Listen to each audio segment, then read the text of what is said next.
Alors, mes chers amis, comme je viens de vous informer, mon premier invité de ce soir, c'est Jean Giraud, président de l'association Essor.fr. Alors, qu'est-ce qu'il fait cette association? On va demander la question à Jean Giraud, mais tout ce que je vais vous dire, c'est très intéressant. Vous allez voir tout ce que cette association peut faire pour la jeunesse, surtout les gens qui ont des problèmes. C'est une association au service du peuple, on peut dire, mais Jean Giraud est avec nous, je vais le saluer. Bonsoir Jean, comment vas-tu? Je suis très ravi de te recevoir. Eh bien, merci beaucoup. Je suis heureux également que tu prennes contact avec moi pour que je puisse témoigner de l'action que je mène au sein d'une association. Alors, je m'appelle Jean Giraud, je suis président d'une association dite intermédiaire, c'est-à-dire une association qui sert de passerelle vers l'emploi pour les jeunes et les moins jeunes, qui sont très souvent demandeurs d'emploi de longue durée et qui ont des difficultés. L'association les embauche et en vue de les mettre à disposition de personnes physiques ou morales, des entreprises ou des associations ou des collectivités locales, en vue d'un retour ultérieur à l'emploi. C'est-à-dire c'est l'association Essor qui embauche les chômeurs? Ah, elle embauche les chômeurs, oui. Ah bon? Absolument, oui, oui. Et vous êtes financé comment? Oui. À Nanterre et à Courbevoie. Oui. Nous avons 2 antennes. D'accord. Et disons que les travailleurs sociaux ou les conseillers de Pôle emploi nous adressent des personnes pour que nous puissions les accueillir, les inscrire et puis les mettre à disposition en leur donnant du travail. Et nous avons plus de 350 salariés en insertion, et puis 500 ou 550 clients, ça dépend les années, auprès desquels nous les mettons à disposition pour des travaux, mais des travaux qui sont très variés, qui vont de l'entretien, nettoyage, de l'aide à domicile, la restauration, la peinture, les déménagements, enfin des travaux extrêmement variés qui ne demandent pas énormément de qualifications, mais qui demandent des compétences que souvent les salariés eux-mêmes ignorent. Voilà. C'est-à-dire, vous êtes une sorte de manpower, on peut dire. Oui, certains nous assimilent à l'intérim. Oui. Mais nous faisons beaucoup plus et beaucoup mieux que l'intérim, je pense, parce que d'abord, ce sont des personnes qui souvent ont des difficultés sociales et professionnelles, et qui seraient dans l'incapacité d'être embauchés par une entreprise du secteur traditionnel. Et nous avons comme mission de les accompagner, d'établir avec eux leur projet professionnel, car très souvent, ils n'ont même pas de projet professionnel, ne savent pas ce qu'ils ont envie de faire ou ce qu'ils ont la capacité de faire. Donc nous les accompagnons et nous leur offrons les formations indispensables à les faire évoluer dans leur projet de manière à ce qu'ils puissent être admis, je dirais, embauchés dans le secteur traditionnel, de l'entreprise traditionnelle. C'est-à-dire ce n'est pas votre association Essor qui embauche, comme tu viens de dire. Vous aidez, non? Nous embauchons ces personnes, nous les mettons à disposition, ce sont nos salariés, et nous avons comme mission de nous séparer d'eux en vue de leur insertion vers une entreprise ou vers un emploi traditionnel. Ah d'accord, c'est-à-dire... Parce que nous sommes chargés de les accompagner pour ça. Voilà, parce qu'ils sont dans l'incapacité la plupart du temps de rentrer dans une entreprise ou dans un emploi traditionnel. C'est-à-dire quand vous embauchez quelqu'un, c'est possible qu'il reste pendant un certain temps sans travail, mais il touche un salaire de votre part, c'est ça? Ah oui, bien sûr. En attendant que vous allez le faire entrer quelque part. Exactement. Tu as tout compris. D'accord. Alors, dans le cadre de cette période qui est chez vous, vous leur donnez des formations? Oui, bien sûr. Alors, des formations d'ordre général, c'est-à-dire une formation liée à la connaissance du droit du travail, parce que très souvent, ils n'ont jamais travaillé, ils ne savent pas ce que c'est qu'un contrat de travail. Une formation liée au risque professionnel.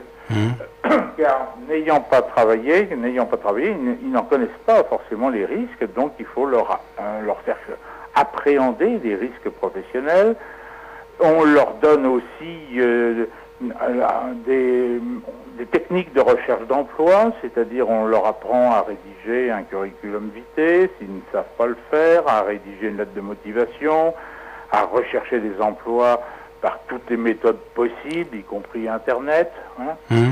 Et en plus, on leur donne des formations complémentaires dans le domaine spécifique de leur projet professionnel.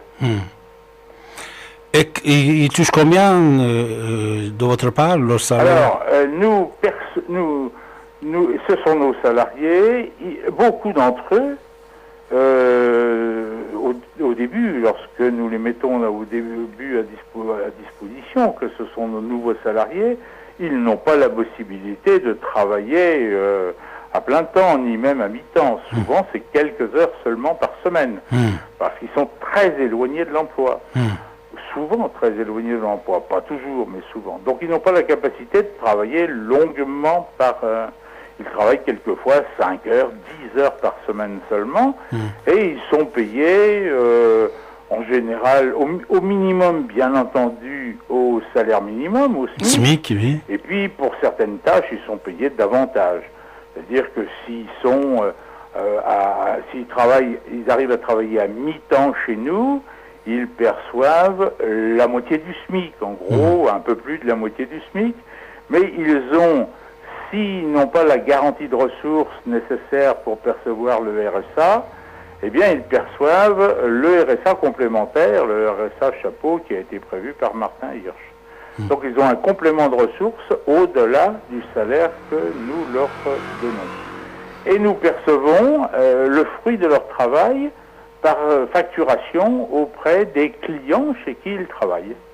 Voilà, donc on reçoit l'argent, on facture aux clients, on reçoit l'argent des clients, et puis la différence, bien sûr, elle sert à former, à payer et à former nos encadrants, nos permanents.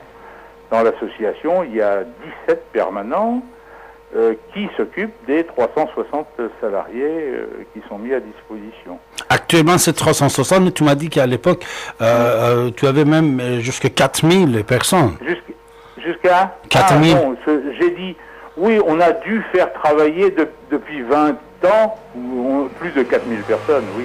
20 ans, oui, on a fait travailler plus de 4000 personnes, c'est sûr. Mais en ce moment, en 2009, nous avons fait travailler exactement 366 personnes. Est-ce que l'association SR 92, vous recevez également des dons de la part d'État ou certaines fondations où vous êtes autofinancé? Alors, nous ne pouvons pas évidemment être autofinancés, car notre mission ne se contente pas de mettre les personnes au travail. Nous avons des permanents qui sont chargés de l'accompagnement social, des permanents qui sont chargés de l'accompagnement professionnel et aussi des psychologues qui sont là pour lever les freins à l'emploi. En conséquence de quoi, nous avons des conventions avec des partenaires qui sont l'État, le Conseil régional, le Conseil général et les communes dans lesquelles nous travaillons, qui nous donnent des subventions nécessaires pour assurer cet accompagnement indispensable à la mise au travail. Et quand vous facturez les entreprises qui travaillent avec vous, vous ne les facturez pas en SMIC? Non. Non. Bien sûr que non, puisque un salarié au SMIC revient environ à 12,50 € de l'heure, toute cotisation comprise.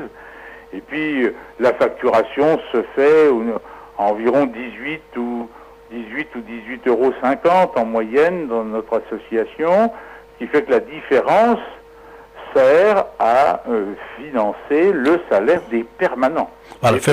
Les permanents aussi, ça peut être variable, changer parmi tes 365 employés ou non?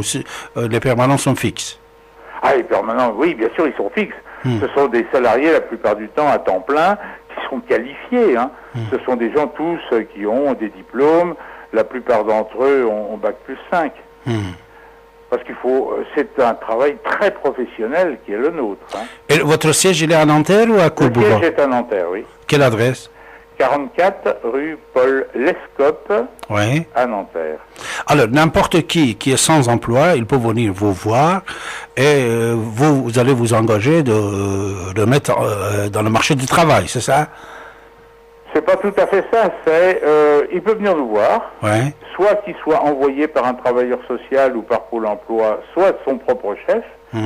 Nous assurons auprès de lui un pré-accueil, et puis nous l'invitons à venir à une réunion d'information collective, au cours de laquelle nous leur donnons des informations concernant les contrats de travail et surtout concernant les conditions dans lesquelles ils vont être inscrits et mis à disposition. Et puis ensuite, s'ils sont d'accord pour être accompagnés dans le parcours d'insertion qu'on leur propose, eh bien, il y a un entretien avec une conseillère d'accompagnement professionnel qui établit avec cette personne une convention d'engagement réciproque, c'est-à-dire que l'association s'engage à fournir à la personne un certain nombre d'heures de mise à disposition, à établir son projet professionnel, également à lui donner les formations nécessaires, et en contrepartie, la personne, elle s'oblige à aller remplir les missions qu'on lui propose et aussi à suivre les formations qu'on lui indique. Voilà. Et au bout à l'échéance, en général au bout d'en moyenne de 2 ans, eh bien la personne a des chances de retrouver un emploi pérenne. Excellent. Nous sommes avec Jean Giraud, président de l'association Essor. Reste avec nous, mes chers amis.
Ici et maintenant.com.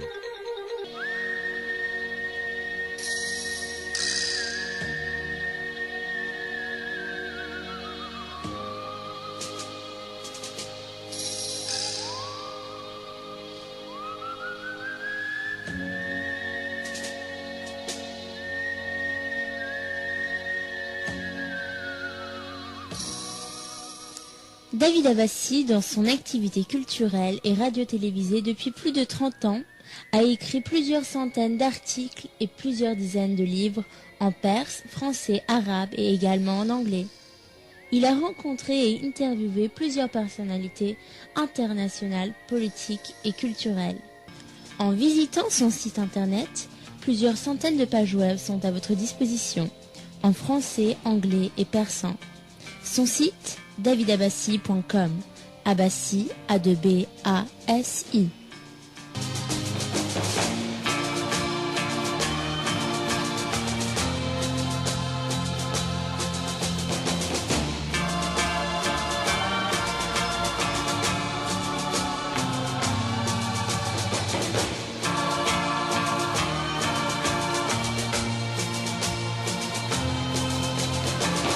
Voilà, mes chers amis, comme vous venez d'entendre, j'ai le plaisir de recevoir ce soir un ami, Jean Giraud, président de l'association Les Sœurs, qui est au service des sans emploi, c'est les chômeurs. C'est un travail digne et humain. Alors, Jean Giraud, s'il te plaît, dans la deuxième partie de notre conversation, j'aimerais bien que tu nous présentes Jean Giraud. C'est qui Jean Giraud? Oui. Alors Jean Giraud, je suis président de cette association intermédiaire, mais je suis à la retraite depuis 20 ans maintenant, donc j'approche de 80 ans. Et je suis professionnellement, je suis ingénieur des ponts et chaussées, donc j'ai fait les grandes écoles. Et puis après une carrière bien remplie, et puis pendant laquelle j'ai d'ailleurs exercé des fonctions militantes de conseiller municipal de Rueil-Malmaison. Et j'ai pris conscience à ce moment-là de l'urgence qu'il y avait à aider un certain nombre de personnes à retrouver un emploi et surtout à lever les freins pour retrouver cet emploi. Donc je me suis engagé dans une association telle qu'Essor. Donc ça fait 15 ans que je suis engagé dedans et j'en suis le président depuis plus de 10 ans maintenant. Et l'association existe depuis quand? 22 ans. Depuis 22 ans, alors. Depuis juin 1988. Excellent. Exactement 22 ans. Et vous aidez seulement les gens qui habitent en 92 ou d'autres zones de la France aussi? Vous pouvez... Alors, nous recevons un agrément de la préfecture et nous sommes conventionnés par la direction du travail pour travailler dans un territoire déterminé, civil du département des Hauts-de-Seine, à savoir Nanterre, Rueil-Malmaison, Colombes, Courbevoie, La Garenne-Colombes et Puteaux. Mais nous pouvons faire travailler toute personne qui a un droit de travail sur le territoire national, même s'il est à l'autre bout de l'Île-de-France ou dans une autre région. Voilà. Nous pouvons faire travailler toute personne qui relève de difficultés d'emploi. Ouais. Bien sûr. Et nous obligeons d'ailleurs tous nos salariés à être inscrits à Pôle emploi.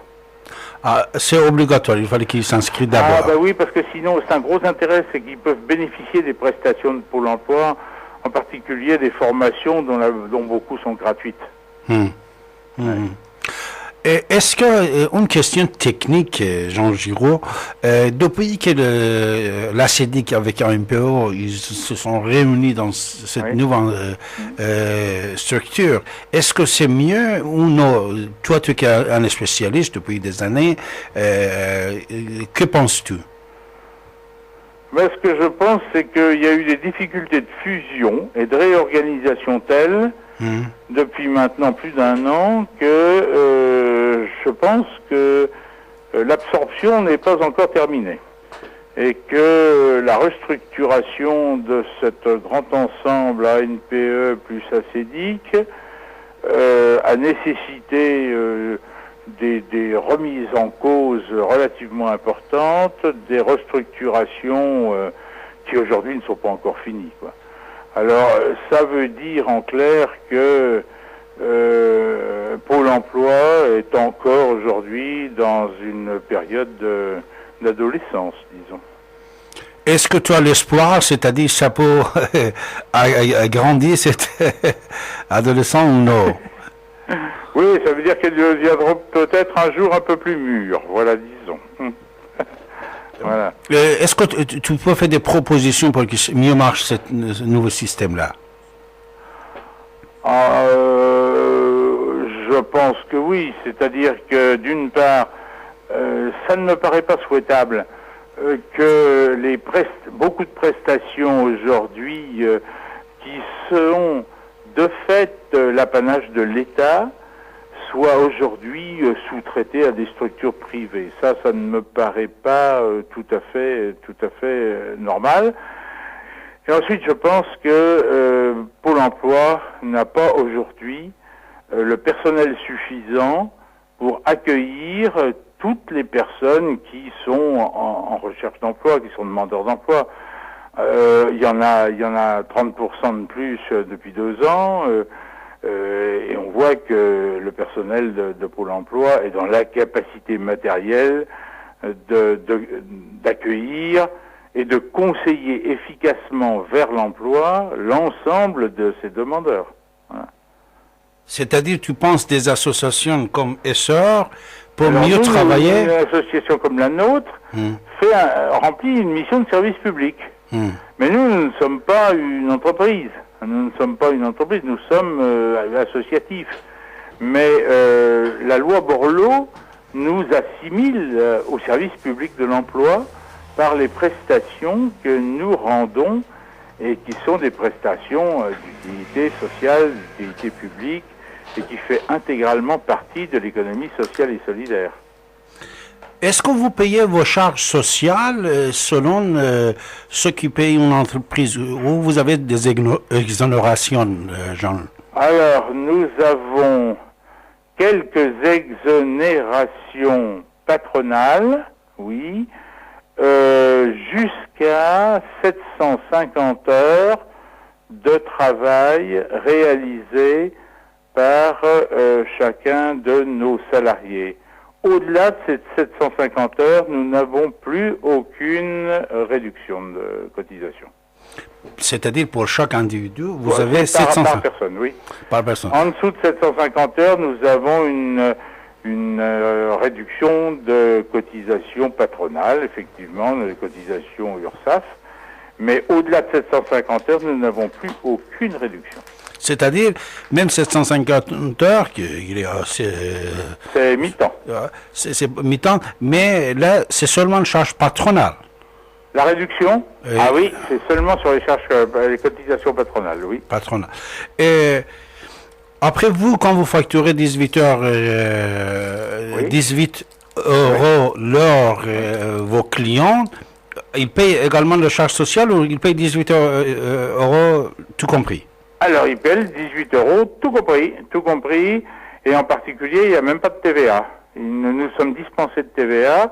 Par contre, dans les 12 euros dont je vous ai parlé précédemment concernant le prix de revient des salaires les salaires de nos salariés, sont compris la taxe sur salaire. Parce que si on est dispensé de TVA, on a à payer la taxe sur salaire. Mais nous facturons les 18 euros, c'est, je peux m'exprimer, c'est toute taxe comprise, puisqu'ils nous sommes dispensés de TVA. Et une société, comment il peut infecter ça dans son chiffre d'affaires? C'est-à-dire, ça considère des salaires, des charges générales, quoi? Une société, quelle société? Notre société cliente? Cliente, oui. Cliente. Alors, la société cliente, il y a plusieurs dispositifs. Le dispositif lié aux particuliers fait l'objet d'une des niches fiscales qui est actuellement en discussion au gouvernement, et à savoir une réduction d'impôts dans les déclarations de revenus où il y a une réduction de 50% sur l'ensemble des prestations, en particulier avec l'ensemble des charges, tout compris, quoi. C'est-à-dire si une personne a fait travailler et paye 18 euros, en fait, ça ne lui reviendra que 9 euros, puisque les 9 autres euros feront l'objet d'un crédit d'impôt. Mais pour un SARL, par exemple, qui fait appel à vos services, pour une comment ça va? SARL qui fait appel à nous, eh ben, ça fait partie de ces frais normaux de fonctionnement. Il n'y a pas de réduction, quoi que ce soit. L'intérêt, c'est que par exemple, pour un bailleur social ou une collectivité locale qui ne récupère pas la TVA, c'est intéressant puisque on le facture sans TVA. Ah, il n'y a pas de TVA, c'est-à-dire oui, 18 on euros. est dispensé de TVA. Par contre, pour une entreprise, ça n'a aucun intérêt puisque l'entreprise, de toute façon, si on lui facturait la TVA, il la récupère. Et vous facturez la TVA ou non, de toute façon? Non, nous, on n'a pas de TVA, on ne la facture pas. Voilà, on n'a pas de TVA. Ouais, Même pour une société, ce n'est pas considéré comme un salaire. C'est-à-dire, il n'a pas de charges à payer. Ah non, pas du tout. Il paye 18 euros net, 18 ou 19 euros, ça dépend des prestations, c'est quelquefois même 20 euros.